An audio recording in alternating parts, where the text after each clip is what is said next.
Muy buenos días. A nombre del Instituto Peruano de Arbitraje, agradecemos a todas las personas del Perú y Latinoamérica que nos acompañan a través de la plataforma Zoom y Facebook Live del Instituto Peruano de Arbitraje. Le damos una cordial bienvenida a la 31ª edición del IPA Webinar.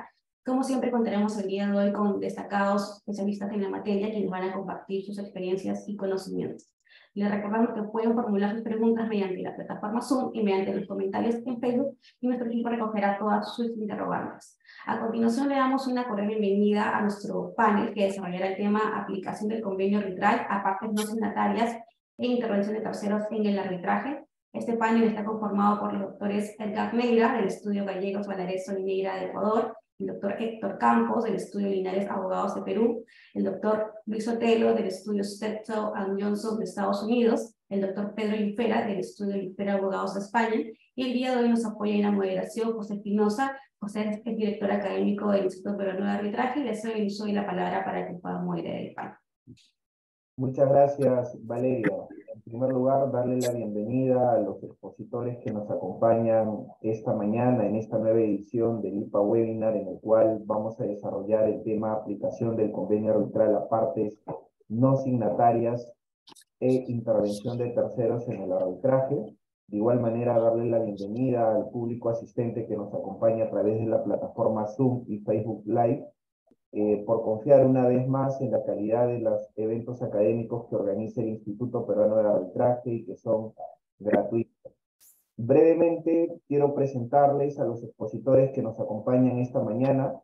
Esta mañana nos acompaña el doctor Edgar Neira Orellana, quien es doctor en jurisprudencia y abogado por la Pontificia Universidad Católica del Ecuador, Quito. Es máster en Derecho Administrativo por la Universidad San Francisco de Quito.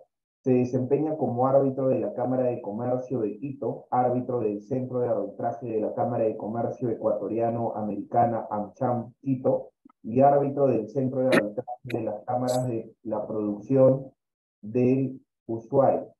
Cuenta con especialidad en litigios y arbitrajes, derecho administrativo, contencioso administrativo, derecho tributario y contencioso tributario.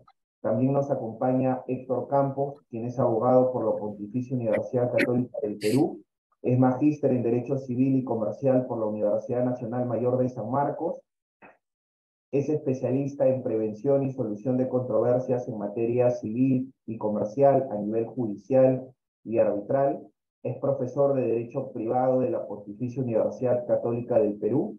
Asimismo, es reconocido por su práctica de calidad en resolución de disputas por Chambers y por Legal 500. También nos acompaña Luis Otelo. Luis Otelo tiene más de 15 años de experiencia asistiendo con éxito a clientes en asuntos de litigio y arbitraje internacional, incluida la representación tanto de inversionistas como de estados en procedimientos multimillonarios, así como clientes en sectores regulados, incluidos en particular en minería, petróleo, gas, finanzas y telecomunicaciones. Luis ha asesorado en asuntos relacionados con transacciones comerciales internacionales, con énfasis en inversiones internacionales y fusiones y adquisiciones, incluidas ofertas públicas y privadas de títulos de deuda y capital, préstamos garantizados, empresas conjuntas, inversiones de capital privado y otras transacciones financieras. De igual manera nos acompaña Pedro Yúfera, quien es abogado con más de 40 años de experiencia, especializado en Derecho Civil y Mercantil, decano emérito del Ilustre Colegio de la Abogacía de Barcelona, decano en el periodo 2009-2013 y vicedecano en el periodo 2005-2009, licenciado en Ciencias Políticas y Sociología, profesor de arbitraje de la Universidad Internacional de Cataluña, profesor de Derecho Civil en la Universidad Barcelona en el periodo de 1982 al 2000. Estos son los expositores que nos acompañan en esta jornada. Esta jornada la vamos a dividir en dos bloques. Un primer bloque va a estar relacionado a las partes no signatarias y el segundo bloque va a estar relacionado a la intervención de terceros en el arbitraje. Al público asistente les recuerdo que pueden interactuar con los expositores a través de la plataforma Zoom en el icono preguntas y respuestas, que estaremos prestos a absolver las dudas e interrogantes que ustedes tengan. Para este primer bloque sobre las partes no signatarias, no podríamos comenzar a hablar de partes no signatarias sin antes hacer una introducción a lo referido al convenio arbitral y una introducción, obviamente, a lo relacionado a las partes no signatarias. Para ello, el doctor Pedro Yúfera nos comentará una breve introducción sobre lo que es el convenio arbitral y a la introducción al tema de partes no signatarias. Adelante, doctor. Bueno, buenas tardes para mí, buenos días para Latinoamérica. En primer lugar, agradecer al Instituto Peruano de Arbitraje que me haya invitado a esta sesión webinar con tan ilustres ponentes, con lo cual para mí realmente es un honor. En segundo lugar, desear que la situación política del Perú se solucione pronto, rápido y bien, porque si algún día me jubilo, entonces me gustaría jubilarme en Perú y realmente después de España, el país que más amo es Perú, con lo cual voy siguiendo las noticias con total interés sobre lo que pasa. Y bueno, a mí me ha tocado hablar un poco de esta introducción de lo que vamos a hablar hoy y tengo que decir que el tema de la intervención de los terceros en los procedimientos arbitrales es cada vez más importante, sobre todo en arbitraje internacional, pero también en arbitraje doméstico, sobre todo en operaciones internacionales complejas en las que hay pluralidad de contratos, de partes, transacciones de fusiones y adquisiciones, proyectos de construcciones de infraestructuras, o sea, el mundo cada vez es más amplio y cada vez las relaciones son más complejas. Según las estadísticas de 2017, y sigue creciendo, el 37% de las disputas que ingresaron en la CCI involucran a pluralidad de partes. En la London Court, el 29% de arbitrajes multipartes y en la Corte de Arbitraje de Madrid, por poner ejemplo, el 18%, y sigue subiendo. Entonces, el problema de el que haya muchas partes implica que hay que tener un especial cuidado en la regulación del convenio arbitral, en la regulación de las cláusulas que se establezcan y de los reglamentos arbitrales que se escojan, porque si todas estas relaciones son complejas, no lo tienes todo en cuenta, es cuando salen los problemas, cuando uno está en el convenio porque lo han firmado y resulta que hay otro que te interesa que no ha firmado ese convenio y no sabes qué hacer con él. Si fuésemos a la jurisdicción ordinaria, no tendríamos problema. La jurisdicción ordinaria, dicho de una forma u otra, tenemos el litisconsorcio pasivo necesario cuando es obligatorio demandar a alguien, tenemos la intervención voluntaria cuando uno considera que le puede afectar esa resolución, la intervención provocada cuando uno dice, oye, yo quiero que esta parte o un tercero participe en este conflicto judicial que estamos tratando, o planteas distintas demandas y luego las acumulas. En la medida que haya un interés, no hay ningún problema, es un proceso judicial, hay un imperio, no hay problema. Pero claro, en procedimientos arbitrales, la legitimidad del tribunal arbitral nace del convenio firmado por las partes. Es decir, que esto que han firmado las partes es lo que les vincula a ellos. Con lo cual, el reconocer la existencia de terceros sería todos aquellos que no han participado en ese convenio y que de alguna forma pueden verse afectados desde el punto de vista subjetivo, desde el punto de vista objetivo, de la resolución que se diga. Y en consecuencia, tenemos que traerlos aquí o no. Esa es la otra cuestión. Y si podemos o no traerlos aquí. Las partes, cuando hacen un convenio arbitral, pactan quién quiere que les arbitre, quién quiere a lo mejor en qué institución arbitral, cómo quieren hacerlo, qué es lo que quieren hacerlo. Y de repente se encuentran con que hay otro que no está, otro que, oye, pues sería muy interesante y no lo podemos tratar. Y entonces lo vemos en temas, por ejemplo, de construcción, en los cuales pues hay muchas partes implicadas y tienes a los subcontratados. Digo, oye, es que a mí me gustaría traerlo aquí porque este es el que sabe. Sí, pero es que este no ha firmado y no quiere saber. O la teoría del grupo de compañías, es decir, cuando son muchas compañías las que has firmado con una compañía, pero el jefe la compañía holding o la compañía matriz está ya y yo no quiero saber nada porque yo no lo he firmado. O la teoría del levantamiento del velo, cuando al final tú quieres ir a reclamar a una sociedad y la sociedad pues ya prácticamente desaparecido y sabes que hay otras sociedades que realmente están allá. Con lo cual vemos que los problemas son varios. Son varios. ¿Cómo llamarlos a un procedimiento arbitral ya iniciado, a esos terceros? Que quieran o no estos participar o no en ese procedimiento arbitral, que las partes acepten esa intervención, el nombramiento de los árbitros, es decir, claro, si tú has nombrado a unos árbitros y de repente quieres introducir a un tercero, este tercero, volvemos otra vez para atrás, no volvemos para atrás, estas partes tienen que aceptar esos árbitros, las decisiones de los árbitros con los posibles riesgos de anulación, si aceptas o no aceptas. Y el problema es que todo esto que se está planteando, las normativas y las regulaciones estatales de leyes estatales lo hacen de forma distinta en cada país. Unos lo admiten, otros no lo admiten. Los reglamentos cada vez intentan que haya más esas intervenciones de terceros, pero lo dicen con la boca pequeña porque no se atreven a lo que pueda pasar.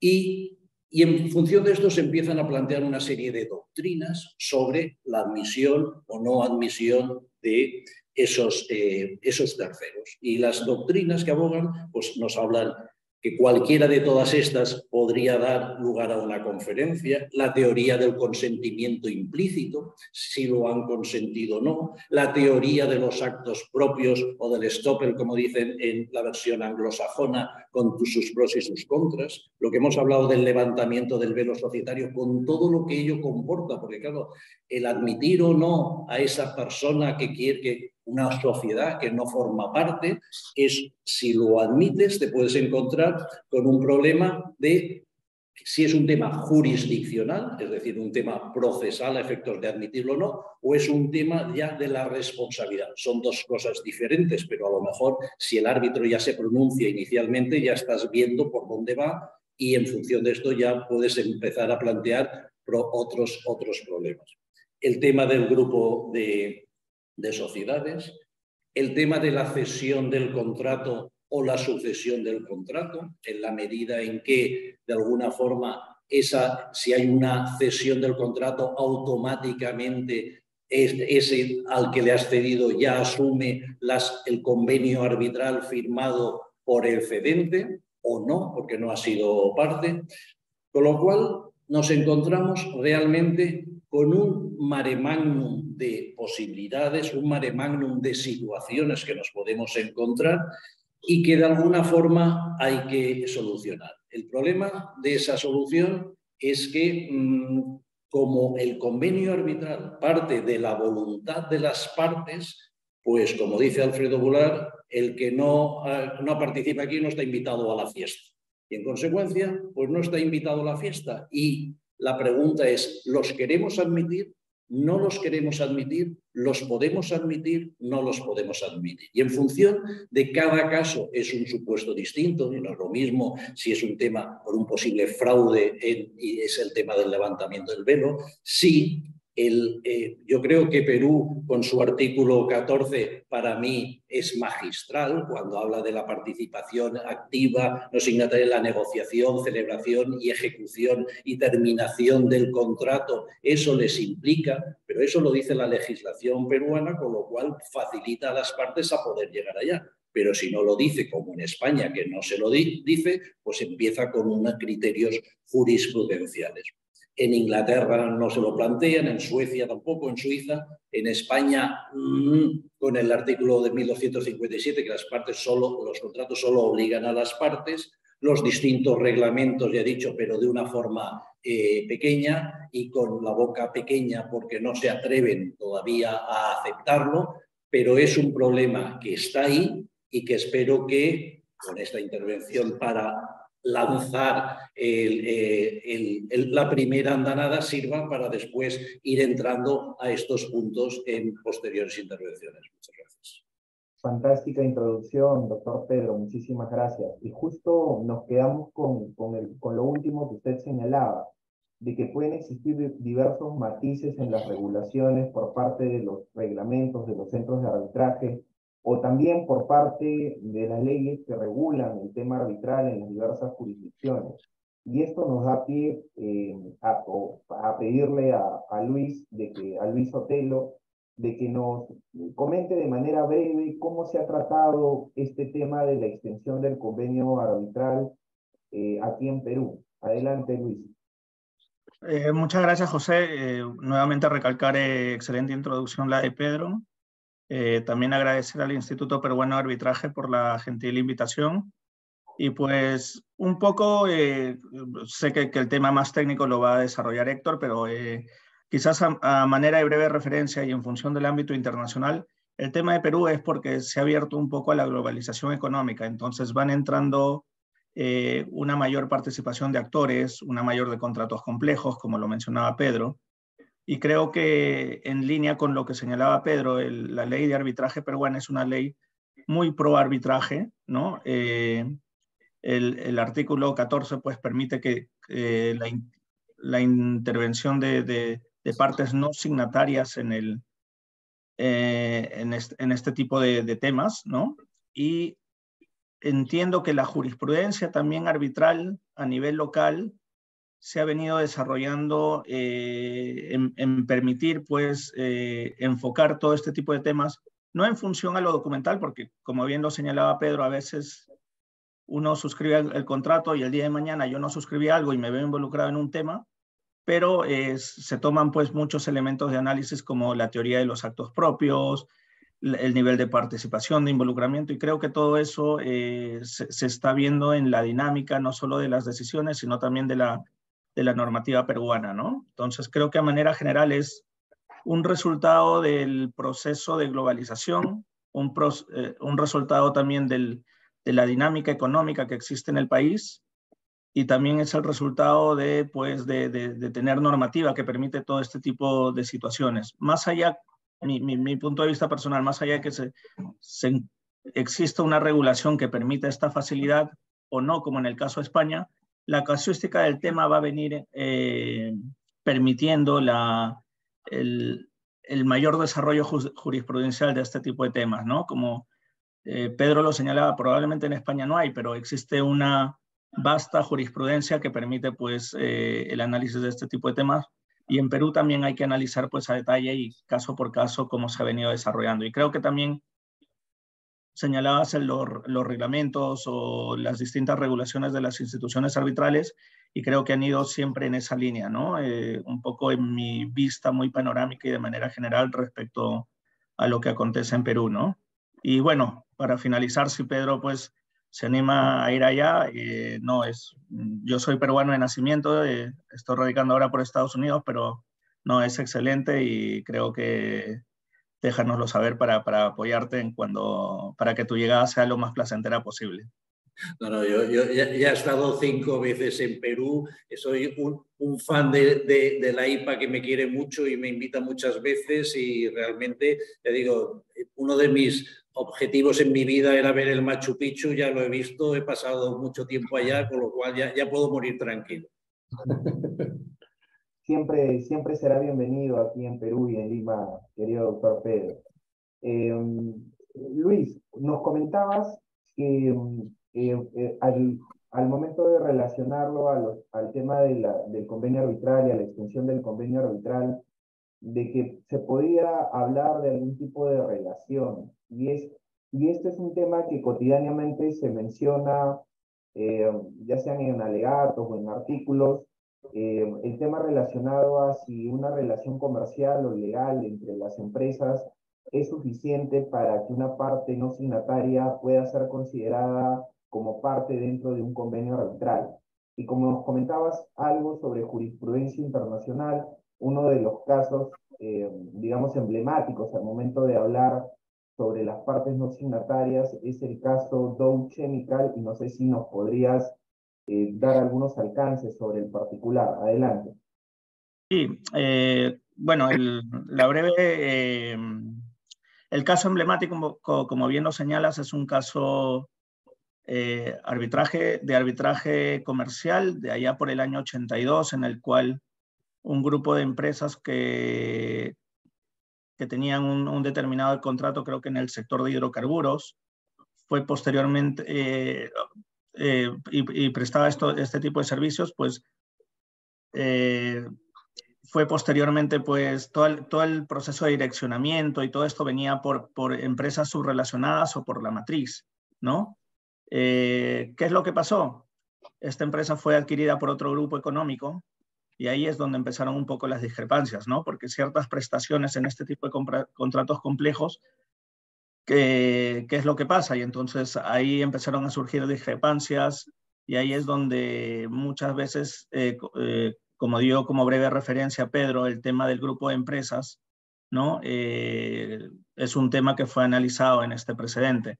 En este precedente era mucho analizar, pues, no solamente la relación comercial o la relación legal entre empresas, sino ir un poco más allá, un poquito tocando quizás a manera de broma ver más allá de lo evidente, ¿no? ¿Qué es lo que sucede en la realidad en comparación con lo que sucede documentariamente, ¿no? Las otras partes habían participado en la toma de decisiones, se habían involucrado, aún así no siendo signatarias o no firmantes del convenio, habían prestado ciertos servicios y lo que venía en este caso era que la realidad fáctica era distinta a la realidad legal, ¿no? El vínculo contractual entre dos empresas, pues, se veía un poco roto por lo que existía en la realidad de los hechos, ¿no? Entonces, cuando nos enfocamos a un tipo de análisis de estos, hay que ir caso por caso, como siempre nos enseñan nuestros profesores en Derecho, es cada situación depende, no podemos decir sí o no, y hay que ver un poco este tema del involucramiento real que ha tenido todo el grupo de empresas, o incluyendo los directivos, en una situación como esta, ¿no? Y los elementos para analizar cuando se analiza este tipo de teorías es la existencia de, si existe una clara estructura de orden jerárquico, ¿no? En las empresas muchas veces la realidad no son empresas gigantes, ¿no? Que tienen quizás una estructura jerárquica organizada. Muchas veces son empresas que se aventuran a invertir en otra jurisdicción y toman el riesgo, y todo el proceso de dirección viene desde la matriz, no viene desde la subsidiaria, ¿no? Por obvias razones, porque quizá todavía están en proceso de establecerse en el país de destino, porque todavía están en el proceso de contratar a los directivos, porque todavía quizás no tienen el personal adecuado en esa jurisdicción. Entonces, todo este tipo de relaciones se toma desde otra perspectiva. También se tiene que visualizar cuál ha sido el grado de involucramiento en el proceso de redacción del contrato, ¿no? Puede ser, perfecto, la subsidiaria firma, pero quizás quienes han participado en el proceso de redacción, en el drafting process, son los directivos que han analizado riesgos, etcétera, y se tiene que, pues, ver ese grado de involucramiento para tratar de traer a otra de las partes en esos temas. Hay que analizar también el tema de si las partes han tenido una intención común, ¿no? De someterse a arbitraje, más allá de que hayan firmado, si el hecho de ya vislumbraban desde el pasado, oye, necesito yo involucrarme en este tema porque de alguna u otra manera, para llevar adelante el negocio, ¿no? De una u otra manera es necesario para llevar adelante este negocio. ¿Qué es lo que sucede con un precedente como estos de Dow Chemical? Es que también muchas veces, y el hecho es que ha sido aplicado en otras jurisdicciones, es que muchas veces te reduce el estándar para tratar de involucrar a una empresa, ¿no? Por muchos años se tomó como precedente esto para cualquier relación comercial que existía entre subsidiaria y matriz, más o menos era el argumento, o como la caja de Pandora para traer a cualquier tercero dentro del grupo empresarial a ese tipo de situación, ¿no? Entonces, este estándar creo que un poco se está tratando de limitar definitivamente pues las partes que son demandadas tienen sus elementos de defensa, que probablemente los analizaremos más tarde, y en este sentido pues permite que no solamente por el hecho de pertenecer a un grupo empresarial o por estar dentro, se te involucre en una pelea arbitral, ¿no? en un conflicto arbitral. Entonces, creo que este precedente, si bien es cierto, ha permitido que las terceras partes no signatarias sean involucradas en un caso arbitral cuando pertenecen a un mismo grupo de sociedades, pero creo que el análisis tiene que ir un poco más allá, a ver los hechos fácticos, el nivel de involucramiento, la participación en la negociación, redacción del contrato, si la empresa relacionada, en vez aún así no siendo firmante, ha tenido algún grado de involucramiento en la prestación del servicio. Son estos elementos que pues hay que tenerlos en cuenta al momento de analizar cada caso concreto, ¿no? Perfecto, Luis. Luis nos ha comentado efectivamente que existen diversos elementos que hay que tener en cuenta para poder determinar si se puede aplicar la extensión del convenio arbitral, como por ejemplo la relación comercial, la relación legal que puede haber entre las empresas, el tema del nivel de participación que hubo al momento de la celebración del contrato. Y esto nos da pie también para reflexionar un poco a nivel doctrinario. Y para ello le preguntaría al doctor Edgar Neira, si es que no tenemos un convenio arbitral firmado a nivel de doctrina, digamos, ¿cuál sería el sustento para poder fundamentar el por qué personas podrían participar de personas que no suscribieron un convenio arbitral puedan quedar vinculadas a un proceso arbitral? Adelante, doctor. Muchísimas gracias. Quisiera en primer lugar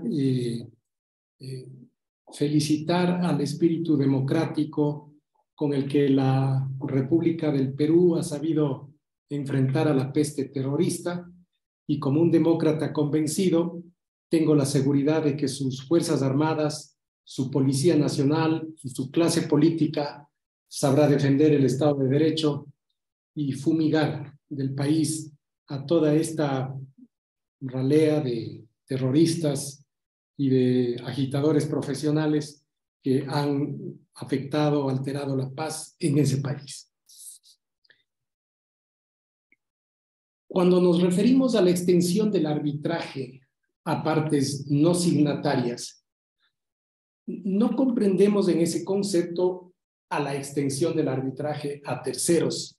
La parte no signataria, como su expresión indica, es una parte del contrato que viene alcanzada por el convenio arbitral, precisamente porque tiene la calidad de parte en el negocio jurídico a que dicho convenio se refiere, aunque no lo hubiere firmado.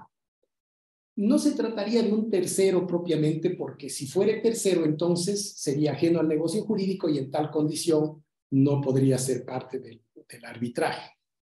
Y para responder concretamente la pregunta, quisiera yo mencionar que la extensión del arbitraje a partes no signatarias no supone un desconocimiento del carácter consensual, eminentemente contractual que tiene el arbitraje, pues en ningún caso se desentiende de ese elemento volitivo que es indispensable para arbitrar. Para sustentar el punto, conviene señalar que esa extensión del convenio arbitral a partes no signatarias no es absoluta. Se refiere a los casos que la jurisprudencia y la legislación positiva han desarrollado y que pueden reducirse a los supuestos que están señalados con tanta sabiduría en la redacción del artículo 14 de la Ley de Arbitraje del Perú, y que una norma reglamentaria en Ecuador la reproduce en términos muy similares, ¿no? Aquel caso cuyo consentimiento, según el principio de la buena fe, viene dado por una participación que tiene que ser activa y determinante al momento de negociar, al celebrar, al ejecutar o al terminar el contrato al que se refiere el convenio arbitral. Y ese convenio también se extiende a quienes pretenden derivar derechos o beneficios de los términos en que ha sido acordado ese contrato. Pues bien, en uno u otro caso, participación activa en negociación, ejecución o terminación de contrato o derivación de derechos y obligaciones del contrato son las dos circunstancias que configuran un consentimiento y que se sostienen a través de este denominador común que es el principio de la buena fe, que me gustaría poner énfasis en esta breve exposición. A partir de este enunciado, se advierte que la extensión del arbitraje a partes no signatarias confirma el elemento consentimiento, confirma la autonomía de la voluntad de quien viene alcanzado por ese convenio arbitral, aunque no lo haya firmado. ¿Por qué? Básicamente porque la aceptación del convenio arbitral puede hacerse de manera expresa o puede hacerse de manera tácita. En otras palabras, una persona queda vinculada al arbitraje no solamente porque suscribe el documento y da una aceptación expresa, puede también quedar vinculada al arbitraje porque ha dado su consentimiento a través de las actuaciones que le vinculan a un negocio jurídico determinado, de manera tal que tácitamente acepta el método de reclamación que está convenido para ese contrato, aun cuando esa parte no lo hubiere firmado o no hubiere suscrito el convenio arbitral. Ahora, para abordar la preocupación sobre el sustento doctrinal, debería señalar que parte de la forma como la legislación o como la doctrina han valorado el convenio arbitral, ya se trate de una regla ad solemnitatem, en donde prima la formalidad del documento escrito, siempre se exige una aceptación expresa para ser parte del arbitraje. Por oposición, tenemos un convenio bajo un régimen ad probationem, en la que la formalidad del documento escrito cede paso a lo que es la demostración o prueba de que exista consentimiento, aun cuando no haya el documento escrito. Y en esto, pues, sumándome a lo que ya ha explicado Pedro, lo que ha explicado Luis, la complejidad de los negocios en el mundo contemporáneo, la necesidad de asegurar el tráfico mercantil internacional, impone la aplicación de un principio de buena fe que se aviene mejor con un régimen ad probationem para valorar el alcance del convenio arbitral. Y aun cuando la parte no hubiere firmado el contrato o el convenio arbitral, se entiende que ha dado su consentimiento respecto de ese negocio jurídico y de su método de solución de controversias por haber participado activamente en la celebración, en la ejecución, en la terminación del contrato o cuando hace derivar derechos y obligaciones del mismo. En estos dos casos, bajo un principio de buena fe, se considera que ese sujeto de derecho es parte no signataria, pero parte contractual al fin de ese negocio jurídico e indiscutiblemente queda vinculado al método de solución de conflictos convenido para dicho negocio jurídico.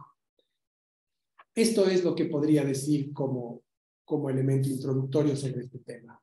Estupendo, doctor Edgar Neira, y justo ha hecho mención a que este tema relacionado a las partes no signatarias, a la extensión del convenio arbitral a las partes no signatarias, tiene un sustento doctrinario que ya viene siendo reconocido también, entiendo yo, a nivel de la jurisprudencia y también a nivel de legislación de países. Ha hecho referencia, por ejemplo, a la legislación ecuatoriana y a la legislación peruana.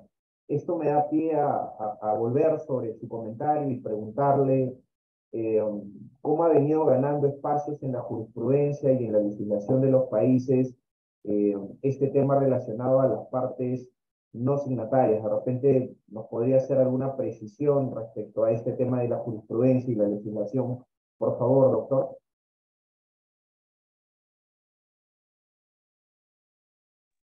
Disculpe que estaba sin micrófono. Sí, con muchísimo gusto. Voy a retomar algo que ya ha adelantado en la exposición anterior Luis. Bien, esta materia de partes no signatarias, a quienes se extiende el convenio arbitral, es el producto de una creación jurisprudencial que de manera sistemática, consistente, ha venido a lo largo del tiempo ratificando que la eficacia de la aceptación tácita de un convenio arbitral, es decir, de la extensión del arbitraje a quienes no hubieran suscrito el contrato, siempre que se cumplan unas condiciones inequívocas, ese negocio jurídico le comprende y le vincula. La jurisprudencia tiene dos casos que han marcado una tendencia en esta materia y que se la cita con frecuencia. El primer caso es Thompson contra American Arbitration Association en Estados Unidos, en donde un fallo de la Corte de Apelaciones, parece que del segundo distrito en el año 95, señaló las pautas o requisitos que para el common law permiten la extensión del arbitraje a partes no signatarias. Y según esta decisión jurisprudencial, estos serían las pautas, ¿no? La primera, la incorporación por referencia. La segunda, lo que se ha dado en llamar la asunción. Tercero, la agencia. Cuarto, el levantamiento del velo societario. Y quinto, el denominado estopel. En primer término, la incorporación por referencia, cuando un contrato que no tiene cláusula arbitral se remite a otro que sí contiene dicha cláusula. El segundo caso, asunción, cuando la conducta subsecuente de una parte, su comportamiento, determina que asumió y aceptó los derechos y las obligaciones de un contrato y por tanto la sujeción al arbitraje. El tercer caso, de la agencia o representación, que una persona que no firmó el convenio hace respecto de otra que sí lo hizo. En cuarto lugar, el levantamiento del velo societario,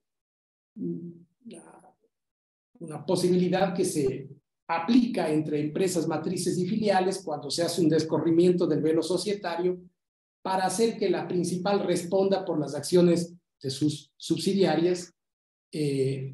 Y en quinto lugar, el estopel o la doctrina de los actos propios, que resumió muy bien Pedro, cuando a partir del comportamiento de una de las partes, de hacer efectivos beneficios del contrato o por ejercer los derechos que nacen de ese contrato, autorizan a la parte a llevar cualquier controversia que deriva de esa relación jurídica a un arbitraje.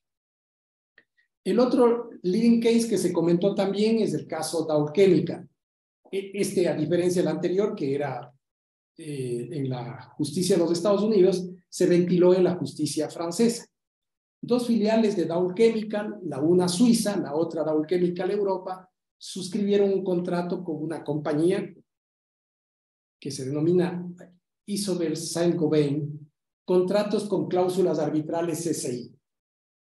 Estas subsidiarias de Suiza y Europa plantearon junto con la matriz de los Estados Unidos y otra subsidiaria de Francia una demanda arbitral en contra de Isover Saint-Gobain, y esta se excepcionó al contestar la demanda con el argumento de que debían ser excluidas las compañías de Estados Unidos, la matriz y la subsidiaria de Francia, porque no habían suscrito el convenio.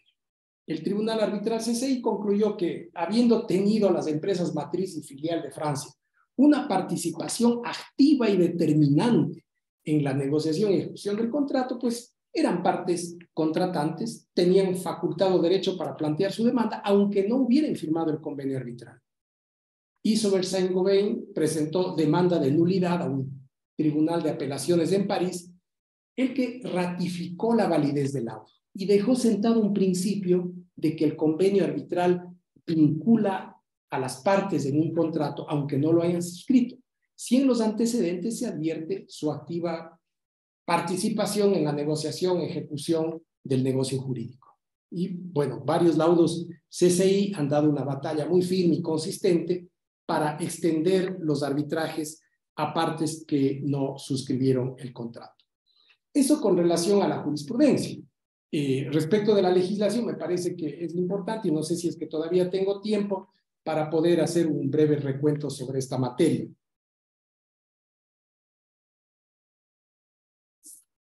¿Puedo continuar? Adelante, doctor. Puede tener 2 minutos para hacer este recuento. Entonces, continúo. Simplemente para referirme a las legislaciones positivas, se debe mencionar previamente los cambios que ocurren con la ley modelo de arbitraje comercial de la CENUDMI, que ha inspirado el contenido de leyes nacionales en aproximadamente 85 estados. La primera ley modelo del año 1985 concibe al convenio arbitral bajo el principio ad solemnitatis, como un acuerdo formal que debe constar en documento escrito firmado por las partes. Las enmiendas que se hacen a la ley modelo en el año 2006 modifican el texto del artículo 7 para ajustar el requisito de la forma para los acuerdos arbitrales a fin de observar esas prácticas contractuales internacionales, y lo que supuso pues abandonar al convenio arbitral bajo el régimen ad solemnitatis y posicionarlo bajo un régimen ad probación. Si se prueba la existencia del consentimiento, se entiende que estamos frente a una parte, aun cuando no hubiere firmado dicho convenio. También se citan con frecuencia, a partir de estas reformas a la ley de modelo de la CENUDMI, el artículo 1045 de la ley holandesa, que se extiende el arbitraje aparte a las partes que no han firmado el convenio, pero que tuviera interés legítimo. El artículo 7, me parece que es de la ley de arbitraje en Rusia, tiene una disposición similar. Y uno de los primeros estados que va decididamente hacia la aceptación tácita de convenios arbitrales es precisamente el Perú, ¿no? La ley de arbitraje vigente desde septiembre de 2008, que se erige como una normativa, podría decirse pionera en esta materia, y que es tenida como una de las leyes de arbitraje más avanzadas.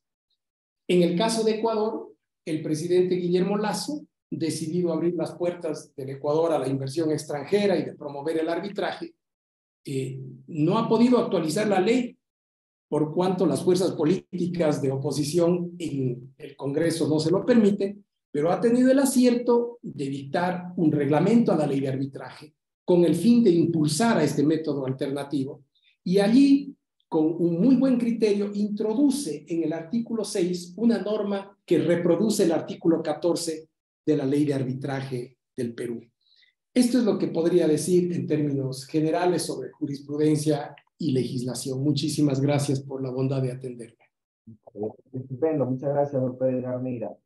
Ya hemos hecho un repaso a nivel doctrinario, a nivel de jurisprudencia, a nivel internacional, sobre el tema de la extensión del convenio arbitral a partes no signatarias. Y es oportuno que en la discusión sobre la aplicación del convenio arbitral a partes no signatarias hagamos un pequeño recuento sobre cómo la jurisprudencia comercial peruana ha tenido la ocasión de pronunciarse respecto de lo que se entiende por parte del convenio arbitral. Para ello le pediría al doctor Héctor Campos que nos comente al respecto. Por favor, adelante. Muchísimas gracias, José. Muy buenos días y tardes con todos los panelistas. Un saludo para todas las personas que nos están acompañando y un agradecimiento a los organizadores del evento, el Instituto Peruano de Arbitraje, por la invitación. Voy directamente al punto. En sustancia, tanto las intervenciones de Pedro, de Luis, de Edgar, se han centrado en establecer las problemáticas que se genera a partir de tener que incorporar a una parte, que creo Edgar lo ha dejado sumamente claro, a una parte que no suscribió el convenio como parte del arbitraje. Creo yo que esto es importante porque la distinción entre parte y tercero es sustancial a efectos de establecer cuál es el límite a partir del cual la incorporación de ese sujeto que no formó parte inicialmente del arbitraje es una incorporación debida o no. Y en esa materia, la jurisprudencia peruana en materia comercial ha analizado distintos casos donde se ha pedido la anulación del laudo arbitral precisamente porque se ha emitido un laudo que termina afectando a sujetos que no, a juicio de la persona que impugna, no formaron parte del convenio arbitral. Y voy a mencionar dos grupos de casos, o dos casos en específico, donde la jurisprudencia peruana ya ha dejado claro un tema que, en principio, debería inducir a las partes a no generar esos conflictos a nivel de arbitraje si es que ya hay una posición consolidada a nivel jurisprudencial. De ahí la importancia de conocer las tendencias jurisprudenciales en materia de anulación o en materia de ejecución del laudo para la propia administración del arbitraje. Si al final la labor de los árbitros va a terminar siendo revisada por el Poder Judicial, pues no está de más que los árbitros se preocupen en entender y en conocer cuáles son esas tendencias jurisprudenciales para tomar las medidas del caso y evitar la posibilidad de una impugnación o mejorar la administración del propio arbitraje. Primer grupo de casos, casos de consorcios.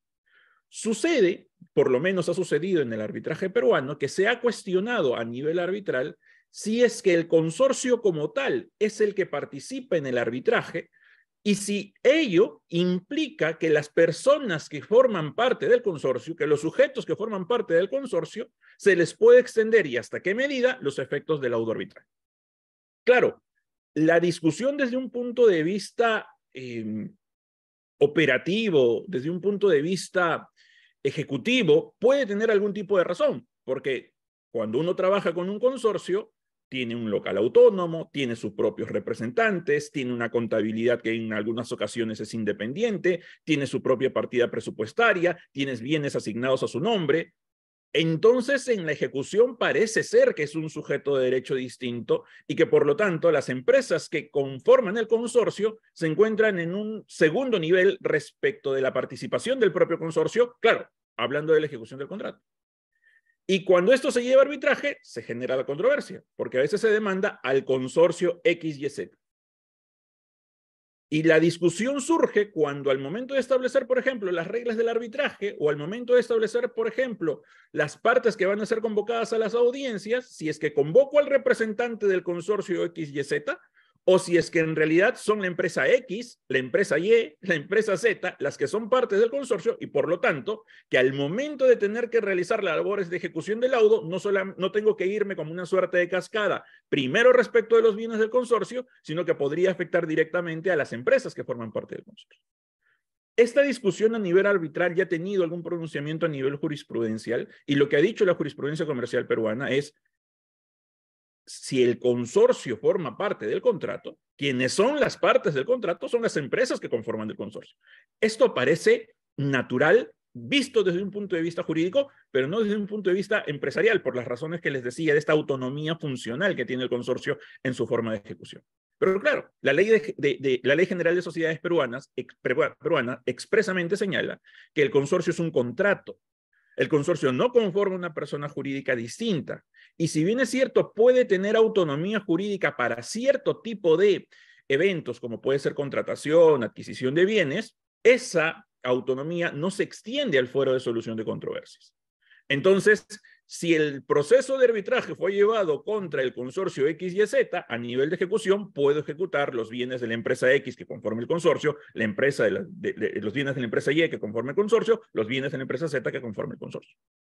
Primer supuesto. Un segundo grupo de casos que nuevamente desde un punto de vista jurídico podría ser claro, pero desde un punto de vista empresarial o económico quizás no tanto, es el caso de las sucursales. Una empresa X establecida en un país, que en este caso no es el Perú, constituye una sucursal en el Perú. Y quien suscribe el convenio arbitral, quien suscribe el contrato que tiene el convenio arbitral es la sucursal. Se lleva el caso con la sucursal y pierde la sucursal y nuevamente la pregunta es ¿contra quién ejecuto? ¿Podría iniciar labores de ejecución solamente contra la sucursal o podría también realizar labores de ejecución respecto de la empresa extranjera que constituyó la sucursal? Nuevamente aquí es una discusión de establecer quién es la parte del convenio. Y bajo este punto de vista, nuevamente aquí la jurisprudencia peruana, dejando el punto de vista que la sucursal puede tener su propio domicilio, puede tener su propia organización interna, la jurisprudencia peruana ha dicho, la Ley General de Sociedades es clara al decir que la sucursal no tiene personería jurídica distinta. Y como no tiene personería jurídica distinta, ¿quién en realidad es la parte de ese contrato, la parte de ese convenio arbitral, a pesar de que quien firma es la sucursal, es la empresa extranjera? En este caso estaríamos, si lo trasladamos de una discusión o en términos civiles, frente a esta diferencia que se suele hacer entre parte formal y parte sustancial. La parte formal termina siendo la sucursal, pero la parte sustancial es la empresa que se encuentra detrás. Y reparen que no estamos aquí frente a un caso de no signatario, si estamos frente a un caso de parte propiamente dicha, porque no es que estamos evaluando la incorporación de la empresa que constituyó la sucursal en función a si es parte de un grupo de empresas, si es una matriz, no. O si participó directamente en la celebración del convenio. No es ese el supuesto. Estamos hablando frente a un supuesto de parte propiamente dicha, y por lo menos esa es la posición que la jurisprudencia comercial ha reconocido ya en algunas sentencias. Entonces, esta primera respuesta a la pregunta que gentilmente ha formulado José, creo yo que muestra la importancia de que la distinción entre parte y tercero que mencionaba Pedro desde la introducción es sumamente relevante, porque puede terminar, no teniendo clara esa diferencia, puede terminar generando problemas que vistos en retrospectivas terminan siendo innecesarios. ¿Okay? Esa sería mi intervención con relación a esa primera parte. Súper claro, Héctor. Muchísimas gracias por hacer este recuento a nivel de la jurisprudencia de las salas comerciales peruanas. Y ello me lleva a hacerte una siguiente pregunta, reflexión en realidad, de si el estándar que se tiene a nivel local, doméstico, peruano, es distinto al estándar que se tiene a nivel internacional respecto de la valoración de los requisitos, si les podemos llamar requisitos, respecto de la extensión del convenio arbitral. ¿Manejamos el mismo estándar a nivel doméstico peruano que a nivel internacional, Héctor? Ok, agradezco la pregunta, José. Ya en las intervenciones de Edgar, de Luis, se han indicado estas diferentes teorías, ¿no? que se suelen establecer para poder justificar que una parte que no ha firmado el convenio, pues entonces se la reconozca como tal, se le reconozca como tal. Yo tengo la percepción de que, si bien es cierto, este tipo de prácticas de individualización de grupo de casos es positiva y que esto es una tendencia a nivel internacional, debería merecer un replanteamiento en términos de poder establecer cuál es la línea argumentativa, digamos, la ratio decidendi en esos casos en los cuales se ha terminado reconociendo que ese caso justifica la incorporación de una parte que no firmó el convenio al árbitro. ¿Por qué digo esto? Y voy a citarme para responder la pregunta en un grupo de casos en particular, que es el grupo de casos que bajo la teoría, entre comillas, teoría del consentimiento implícito, permiten justificar la intervención de esta parte no signataria. ¿Por qué? Porque, como bien señalaba Edgar, cuando hablamos de consentimiento implícito, no estamos hablando de otra cosa que una manifestación tácita de voluntad. Entonces, independientemente de que hagamos referencia a casos de asunción, a casos de grupo de empresas, a casos de agencias, en el fondo lo que estamos entrando es a una labor de interpretación respecto de la determinación de si hubo o no hubo una manifestación de voluntad tácita de ser parte del convenio arbitral. Ese es el punto de partida. Y como ese es el punto de partida, no hay que perder de vista el estándar que desde la propia normativa nacional se puede establecer para juzgar cuando estamos frente a una manifestación de voluntad tácita. Lo digo por lo siguiente, ¿no? El Código Civil peruano tiene una regla expresa que indica cómo valorar una manifestación de voluntad tácita. Una regla que hace referencia a la existencia de actos o comportamientos concluyentes, de manera que sea indubitable el sentido de la conducta para poder calificarla como manifestación de voluntad. O sea, no son palabras simplemente retóricas para juzgar la manifestación de voluntad tácita. Estamos hablando de la construcción de un estándar a partir de ciertos eventos, que una conducta sea concluyente o que una conducta sea indubitable, y con ciertas restricciones, que dado que estamos sujetando a la interpretación de una conducta propia a la opinión o valoración de un tercero, pues entonces se pueda incluso limitar que ese comportamiento pueda ser entendido como manifestación de voluntad. Por eso el mismo Código peruano señala que no podrá ser considerada como manifestación de voluntad si es que la propia persona ha hecho reserva o ha establecido un significado distinto para su conducta en función de lo establecido en el contrato y lo aceptado por la otra parte.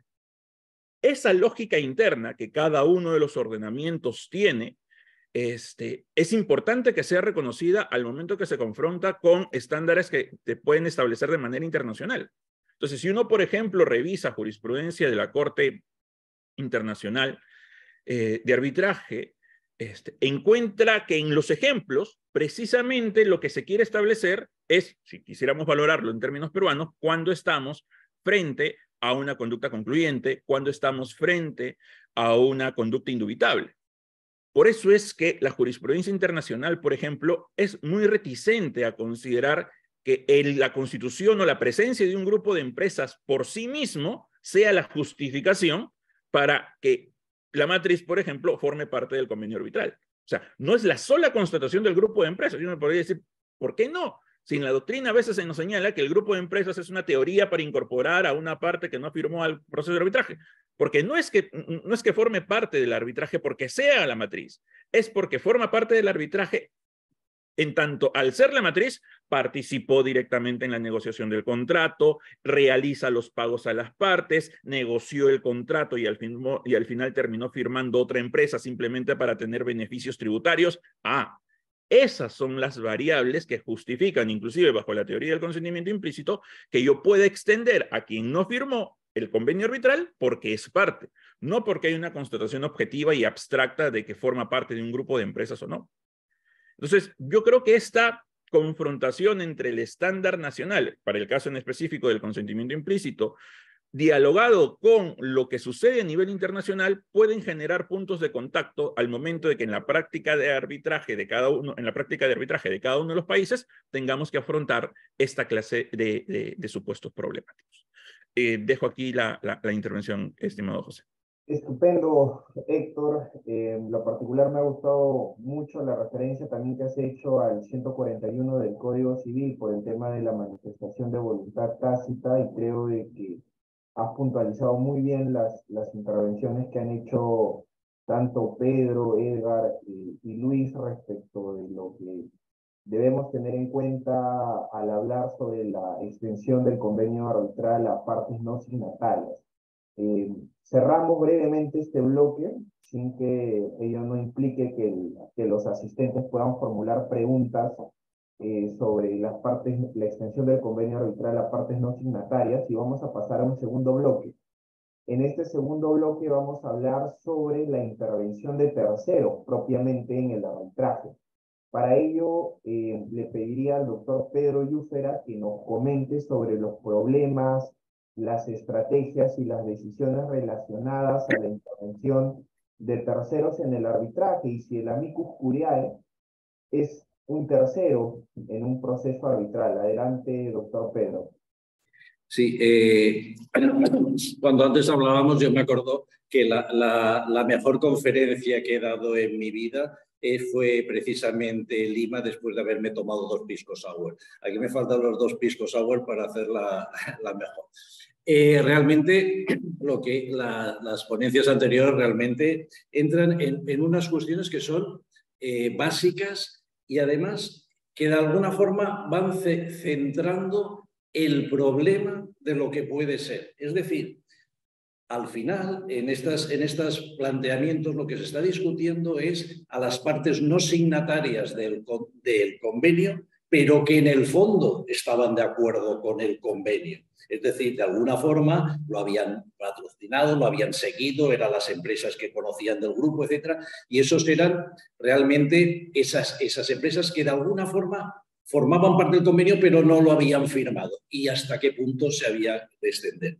A mí realmente yo admiro a Perú por muchas cosas, pero además por el artículo 14 de la ley, porque realmente creo que sería un artículo a trasladar a muchos países, porque si no nos da una complicación excesiva que depende de la jurisprudencia, y luego cuando hablemos, si queréis, un poco más en otra intervención de jurisprudencia que sale, que veréis que dicen cosas distintas para las mismas soluciones en función de cada caso en concreto. Claro, esto es una cuestión de si queremos esto, y ahora las intentaré meter todas, pero al final no solamente hay que tener en cuenta, por suerte, yo tengo el double hatting, con lo cual soy abogado y soy árbitro. Y en consecuencia tengo que verlo desde las dos partes. Y me he planteado este mismo tema desde el punto de vista de estrategia procesal en un procedimiento arbitral. Desde el punto de vista, ¿qué es lo que hacemos cuando nos encontramos con esta situación?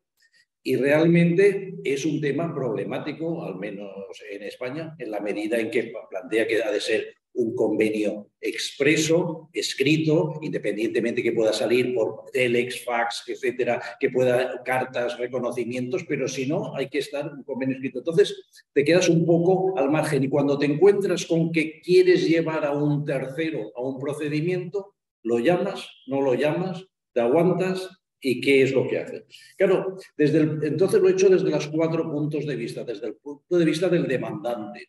El demandante nos interesa traer a un tercero, una postura activa, le puede interesar. Lo que he comentado antes del levantamiento del velo, cuando hay un fraude de acreedores, cuando la empresa que ha firmado el convenio resulta que está missing o resulta que está en concurso o resulta que sabemos que no tiene nada. Y hay otras empresas que son del mismo grupo, pero que a lo mejor no tienen nada que ver. O sí, claro, el meterlas allá puede ser, por lo que hemos dicho, el levantamiento del velo, pero el levantamiento del velo es que haya una implicación entre ellas, no que sean 3 empresas independientes que no tengan nada que ver, independientemente que los accionistas sean los mismos, se dediquen a lo mismo, pero cada uno... Yo me acuerdo de un tema de una empresa constructora en que cada edificio que construía lo hacía con una sociedad distinta. Con lo cual, si se cae el edificio, era esa sociedad y así se iban desvinculando de las posibles. Claro, si hay un convenio entre el constructor o un propietario o lo que sea con respecto a ese, le puede vincular a las otras que son otras sociedades creadas para esto o nos metemos todos en el mismo saco. Claro, esta es una postura activa que tenemos que decidir si sí, o una postura pasiva. Claro, si viene este tercero y me va a alegar cosas que van a exonerar a quien había inicialmente reclamado, ¿me interesa que venga o no me interesa que venga? La problemática de que puedan comparecer, esto que hemos dicho, que aquí en España el tema es, no estamos con el artículo 14, el traer aquí a una persona, lo han de estar de acuerdo las partes, el problema de lo que he dicho del nombramiento de árbitros, si ya los han nombrado, el que esa parte lo decida o no lo decida, pero todo esto son unas cosas a evaluar. Desde la perspectiva del demandado, al demandado a lo mejor no le interesa si estamos hablando del levantamiento del velo, pero le puede interesar si eso le va a poder exonerar de determinada responsabilidad que aún le podían haber aplicado. A mí me preocupa desde el punto de vista del árbitro. El árbitro tenía menuda decisión tiene que tomar en estos supuestos, porque tiene que tener en cuenta las normas que afectan al convenio arbitral del país donde se dictó, las normas que afecten al país donde se ejecute el laudo, la normativa reglamentaria de ese reglamento, el tema de empezar a valorar los actos propios o lo que antes hemos comentado del levantamiento del velo. Yo tengo que entrar a inicio en el tema del levantamiento del velo para ver si esta sociedad al final puede ser responsable o simplemente tengo que decir, no, forman parte del mismo grupo y después ya decidiré si esa tiene responsabilidad. Todo eso realmente es un problema, pero además la competencia que tengo que decidir para si yo, árbitro, puedo continuar con este procedimiento con un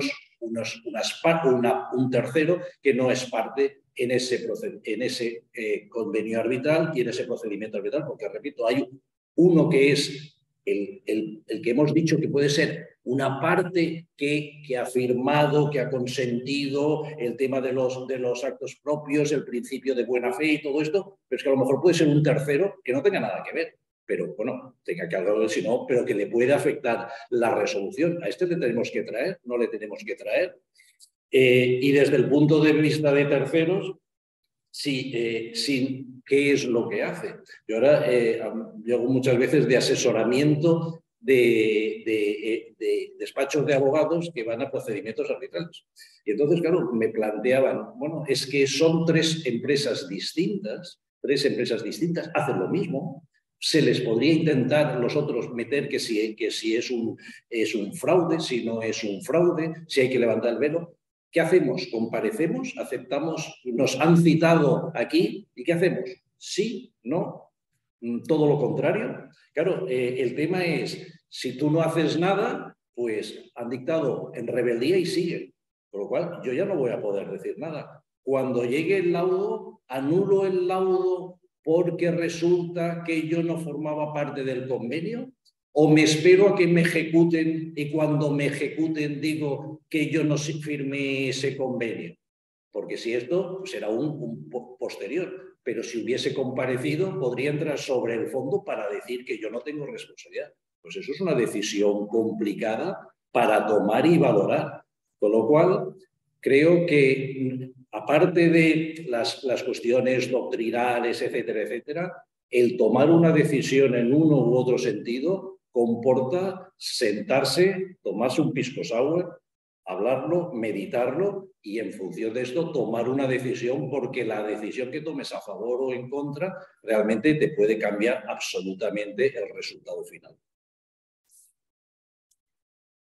Luego ya pasaré, si queréis, a jurisprudencia de la ley española, pero paso la palabra y después vuelvo, si queréis, a lo de la jurisprudencia española. Sí, perfecto, doctor Pedro Yúfera. Y justo lo que nos comentaba sobre las diversas perspectivas nos hace tener en cuenta que en el arbitraje existen, digamos, actores desde distintos puntos en un arbitraje. Tenemos la perspectiva del demandante, la perspectiva del demandado, la perspectiva que tiene el tercero, y bueno, como bien señala el doctor Pedro Yúfera, la perspectiva, y bueno, en este caso la decisión que tiene que tomar el tribunal arbitral al momento de resolver un incidente como este.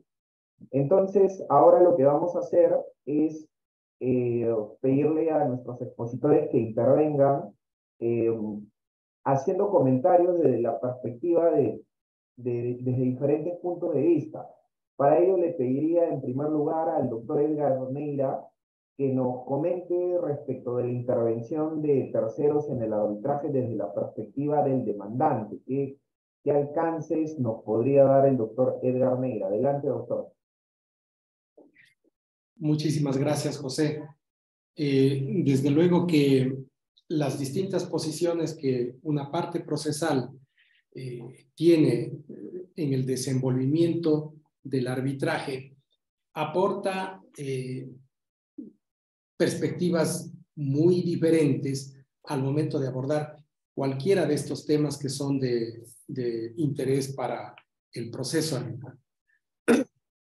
Con relación a la intervención de terceros en el arbitraje, me permitiría decir que todo va a depender de las estrategias de la defensa, de las circunstancias particulares del caso, de la naturaleza jurídica de su contraparte, si es un sujeto de derecho privado o si es un sujeto de derecho público, y todo esto más o menos dentro de la situación concreta que la legislación de cada país nos permite.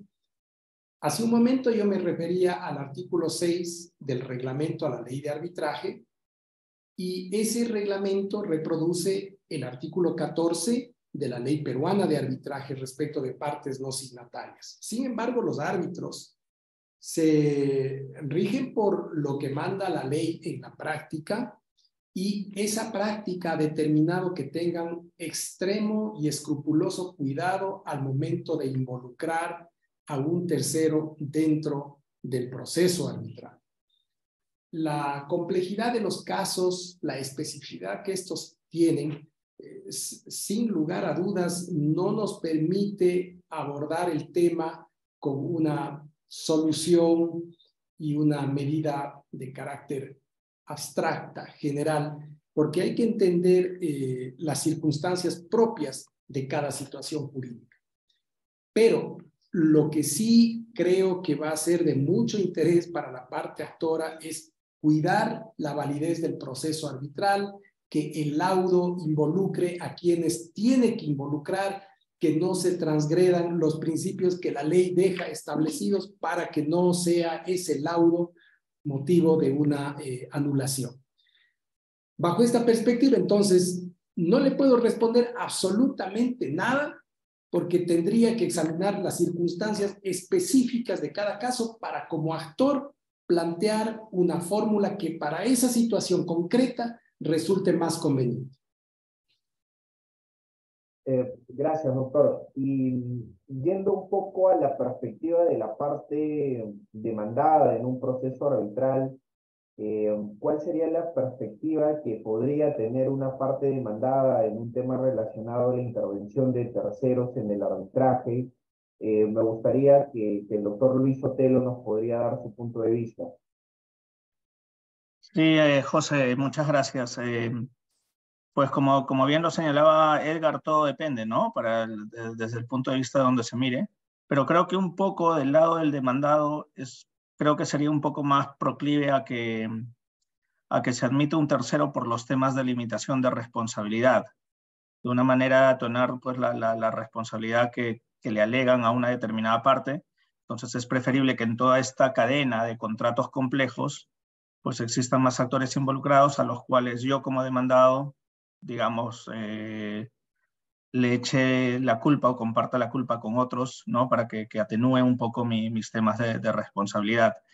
Es más, si quizás, como Pedro también lo mencionaba en términos muy genéricos, los temas de orden público, ¿no? En especial en la actualidad que existen diversos actores del Estado o empresas públicas que participan en contratos comerciales, también pues hay que tener un poco también en mente este tipo de temas para pues tratar de ver la entrada de un tercero o quizás alguna opinión relevante de alguna autoridad que pudiera ayudar a persuadir pues en beneficio del interés de la parte demandada. Pero claro, todo depende de la casuística concreta, todo depende del nivel de involucramiento, como lo señalaban las partes, y todo va a depender pues si es conveniente o no hacer una estrategia y de la voluntad de los terceros también de participar, porque uno puede querer que quizás todos participen, pero a veces en la realidad de los hechos la situación es distinta, ¿no? Estupendo, estupendo, Luis. Y sobre este tema de la perspectiva, me gustaría escuchar los comentarios del doctor Héctor Campos respecto de la perspectiva que tendría este tercero que va a solicitar la intervención en un arbitraje. Adelante, doctor Héctor Campos. Sí, en la misma línea de lo que se ha dicho precedentemente, el factor de estrategia y de conveniencia es central. Porque, para empezar, si es que estamos discutiendo la intervención de un tercero, y retomando un poco lo que decía en la primera parte, estamos hablando de quién, del que no forma parte del proceso, pero sí forma parte del convenio, entonces es tercero respecto del proceso, pero es parte respecto del convenio, o estamos hablando propiamente de una persona completamente ajena al convenio y una persona completamente ajena al proceso. Digo, diferencio estos dos casos porque inclusive la estrategia que se pueda seguir en uno y en otro caso es distinta, ¿no? En el primer caso, ciertamente correspondería como tercero tener la posibilidad de ingresar al proceso y aportar para defender, para controvertir parte de lo que se está debatiendo en el mismo, porque en primer lugar soy parte del convenio y por lo tanto se pueden extender ciertas responsabilidades, ciertas obligaciones que si yo no formo parte de esa discusión, pues simple y sencillamente he perdido toda oportunidad de poder explicar y aportar los medios probatorios que se consideran pertinentes.